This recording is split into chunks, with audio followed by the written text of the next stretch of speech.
El lunes de la 32ª semana del tiempo ordinario, el evangelio que toca es el de Lucas 17, 1 al 6. En aquel tiempo Jesús dijo a sus discípulos: es inevitable que sucedan escándalos, pero ay del que los provoca.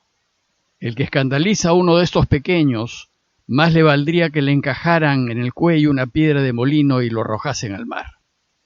Tengan cuidado. Si tu hermano te ofende, repréndelo. Si se arrepiente, perdónalo. Si te ofende 7 veces en un día y 7 veces vuelve a decirte lo siento, lo perdonarás. Los apóstoles le pidieron al Señor: aumentanos la fe. El Señor contestó: si tuvieras fe como un granito de mostaza, dirías a esa morera: arráncate de raíz y plántate en el mar, y les obedecería. En las reflexiones inmediatamente anteriores a esta, las enseñanzas de Jesús se habían dirigido a toda la gente que lo escuchaba. Incluso algunos de ellos eran escribas y fariseos. Hoy, en cambio, la reflexión va dirigida a sus discípulos, a quienes están caminando con él, a la comunidad de discípulos, a nosotros que queremos seguirlo. Y 3 son las enseñanzas del relato de hoy. Primero, evitar ser ocasión de tropiezo para los demás. Segundo, tener presente la necesidad de perdonar siempre. Y tercero, la importancia de la fe. Pero antes de comentarles el texto, 3 breves notas aclaratorias. Primero, detrás de estas instrucciones están latentes aquellas actitudes fariseas, como la ambición de grandeza, la figuración y ese rigorismo que aplican implacablemente y que no toma en cuenta las circunstancias, ni los tiempos, ni las personas, y que Jesús desea desterrar de su comunidad de discípulos. Segundo, cuando Jesús habla de pequeños, se refiere a aquellos miembros de las comunidades que recién se están incorporando a la iglesia y que están dando sus primeros pasos en la fe, pero también a esos de fe frágil, por no estar bien cimentada, y que lo siguen más por inercia que por convicción. Y tercero, en contraposición a estos pequeños se encuentran los adultos en la fe.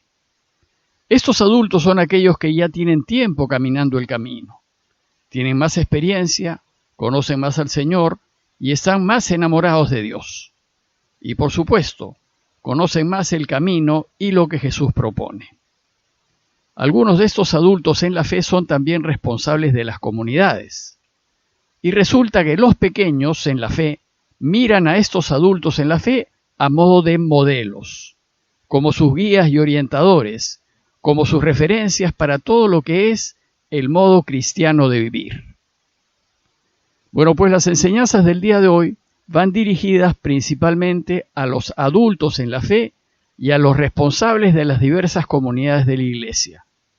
Pues como ellos son modelo de los más pequeños, deben preocuparse de dar buen ejemplo y, por tanto, ser mucho más consecuentes y mejores testigos del camino de Jesús. Hechas estas aclaraciones, veamos ahora las 3 enseñanzas del relato de hoy. La primera es evitar ser ocasión de tropiezo para los demás. Dice el texto que es inevitable que sucedan escándalos, pero ay del que los provoca. La palabra escándalo viene de la palabra griega skandalón y se refiere a un obstáculo o a un escollo o a una trampa que lo hace a uno tropezar y caer.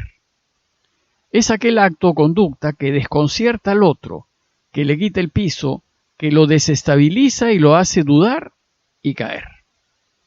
El escándalo al que se refiere Jesús en esta enseñanza es aquella conducta de los responsables de la iglesia y de los adultos en la fe que hacen vacilar y caer al pequeño en la fe.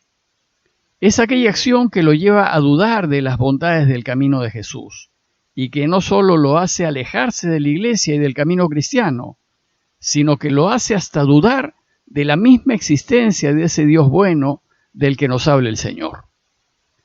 Dice Jesús que es inevitable el escándalo y el pecado en la iglesia, porque los miembros que las componen, es decir, todos nosotros, somos frágiles y pecadores, que estamos contaminados por los valores del mundo y tentados a seguirlos.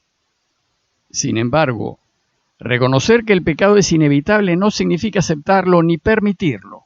Todo lo contrario, debemos oponernos al pecado siempre, pero con más intensidad cuando éste viene de los miembros de la Iglesia y muy especialmente de sus responsables, es decir, de obispos, sacerdotes, religiosos, religiosas, líderes de grupos y comunidades e incluso de aquellos que nos creemos cristianos comprometidos.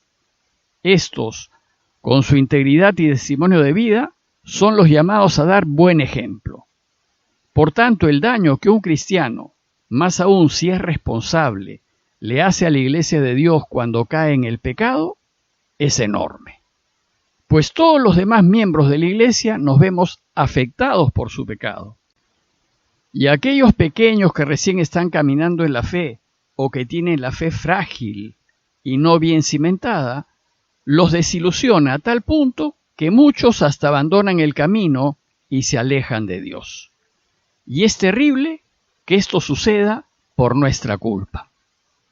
Bueno, pues es tan serio el escándalo que genera el pecado de un adulto en la fe, que la sentencia condenatoria de Jesús es enorme.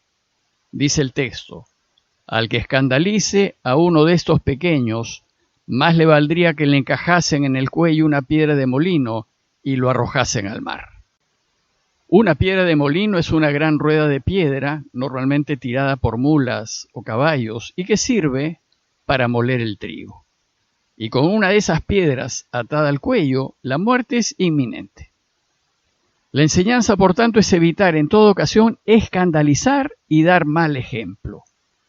La Iglesia asimila esa enseñanza al punto de que San Pablo, en 1 Corintios 10:32, insiste: no den escándalo ni a judíos ni a griegos, ni a la Iglesia de Dios, que de ningún modo, a causa de nuestro comportamiento, se aleje la gente de Dios, pues hace muchísimo daño. La segunda enseñanza de hoy es tener presente la necesidad de perdonar siempre.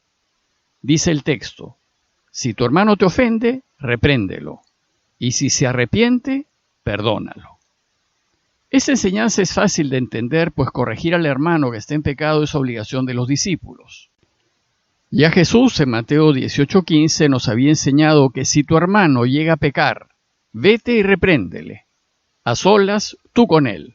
Si te escucha, habrás ganado a tu hermano.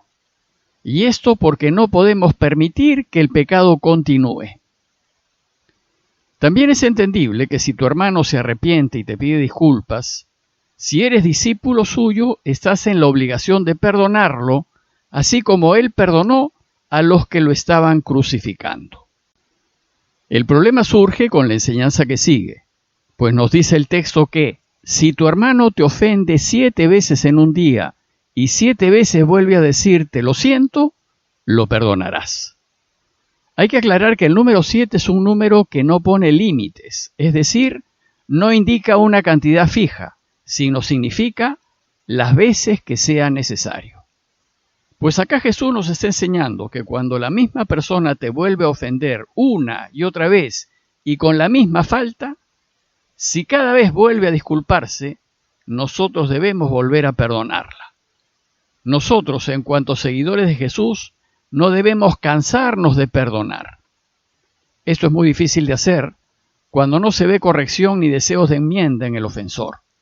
Por tanto, lo normal es que uno se resista a perdonar indefinidamente. Bueno, pues sucede que esto de perdonar la misma falta a cada rato solo se entiende desde la óptica de Dios, porque esto es precisamente lo que Dios hace con nosotros cuando nos confesamos. Él nos perdona lo mismo n veces y nunca se cansa de perdonarlos lo mismo. Pues acá Jesús nos invita a imitar a Dios en esto y hacer lo mismo que Él con aquel que nos ofende. Y esto porque el perdón es lo que posibilita que Dios pueda reinar. Pues si nosotros nos negamos a perdonar, estamos impidiendo que Dios establezca un reinado de paz y hermandad entre todos nosotros. Si nos negamos a perdonar, estamos impidiendo que el mundo sea mejor.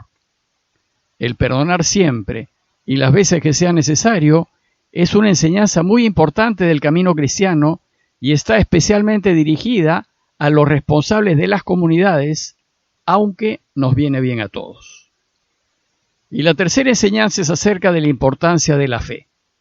Esta tercera enseñanza se deriva de las dos anteriores, pues para vivir de manera íntegra e intachable y para no escandalizar y perdonar siempre, es necesario tener mucha fe. Viendo pues los apóstoles que lo que les estaba pidiendo Jesús era realmente exigente, sienten que necesitan de ayuda. Y dice el texto que los apóstoles le pidieron al Señor, aumentanos la fe. La palabra fe viene de la palabra latina fides, que significa confianza, seguridad. Y los apóstoles le piden a Jesús tener más confianza en el Padre, tener más confianza en que el camino que les está proponiendo es de victoria. Confiar en que si hacemos lo que Jesús nos enseña, seremos felices y volveremos a Él. Confiar en que lo que nos hace verdaderamente felices es vivir según los valores de Jesús. Y Jesús les responde, si tuvieran fe como un granito de mostaza, dirían a esa morera, arráncate de raíz y plántate en el mar, y les obedecería. Y una semilla de mostaza es como del tamaño de la cabeza de un alfiler.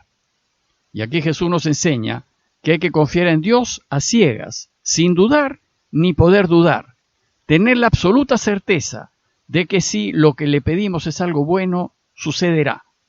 Y si nuestra confianza en Él fuese como del tamaño de la cabeza de un alfiler, no solo no daríamos escándalo y perdonaríamos siempre, sino además seríamos capaces de hacer hasta lo imposible, como mover un árbol de la tierra y plantarlo en el mar.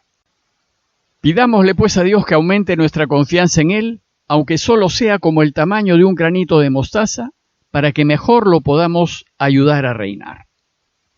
Parroquia de Fátima, Miraflores, Lima.